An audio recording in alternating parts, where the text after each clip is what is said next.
ഇൻഡിക്ക കാറിന്റെ ബാക്ക് സീറ്റിൽ നിന്ന് ഒരാൾ പുറത്തേക്ക് ഇറങ്ങുന്നു. അയാൾ ആ കാറിന് മറപിടിച്ച് ഡിവൈഡറിന്റെ സൈഡിൽ നിന്നുകൊണ്ട് കയ്യിലുണ്ടായിരുന്ന AK-56 യന്ത്രത്തോക്കുകൊണ്ട് പോലീസിന് നേരെ തുരുതുര വെടിപൊട്ടിക്കുന്നു. പോലീസിന്റെ ഭാഗത്തു നിന്നും ആത്മരക്ഷാർത്ഥം പ്രത്യാക്രമണം ഉണ്ടാവുന്നു. മിനിറ്റുകളോളം നീണ്ടുനിന്ന ആ ഏറ്റുമുട്ടലിനൊടുവിൽ വെടിയും പുകയും ഒക്കെ നിന്ന് രംഗം ശാന്തമായപ്പോൾ കാണുന്നത് ഇൻഡിക്ക കാറിൽ വന്ന 4 പേരും വെടിയേറ്റ് കൊല്ലപ്പെട്ട് കിടക്കുന്നതായിട്ടാണ്.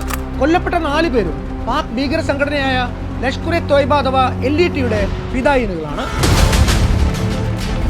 ുള്ളിൽ സ്ഫോടക വസ്തുക്കൾ നിറച്ച് ബോംബുണ്ടാക്കി അതുമായി അന്നത്തെ ഗുജറാത്ത് മുഖ്യമന്ത്രി നരേന്ദ്രമോദിയെ വധിക്കാൻ തയ്യാറായി വന്നതാണ് ഈ ഭീകര സംഘം. അവരുടെ ആ വരവിനെ ഇന്റർസെപ്റ്റ് ചെയ്ത് ഗുജറാത്ത് DCB നടത്തിയ എൻകൗണ്ടറിനിടയിലാണ് ഈ 4 ഭീകരരും കൊല്ലപ്പെട്ടിരിക്കുന്നത്. എന്നാൽ ഒറ്റ നോട്ടത്തിൽ ഫൂൾ പ്രൂഫ് എന്ന് തോന്നിക്കുന്ന ഈ പോലീസ് വേർഷനിൽ ഒന്ന് ചികഞ്ഞു നോക്കിയാൽ തന്നെ വെളിപ്പെടുന്ന പൊരുത്തക്കേടുകൾ പലതും ഉണ്ടായിരുന്നു. അതോടെ തുടക്കമാവുന്നത് ഇന്ത്യൻ ഉപഭൂഖണ്ഡം സമീപകാലത്ത് കണ്ട ഏറ്റവും വലിയ രാഷ്ട്രീയ കോളിളക്കത്തിനായിരുന്നു. ഇഷ്റത് ജഹാൻ ഫേക്ക് എൻകൗണ്ടർ എന്ന പേരിൽ അറിയപ്പെട്ട ഈ കേസ് ഗുജറാത്തിൽ മാത്രമല്ല ഇന്ത്യയിലൊട്ടാകെയും വലിയ ഭൂകമ്പങ്ങൾക്ക് കാരണമായി.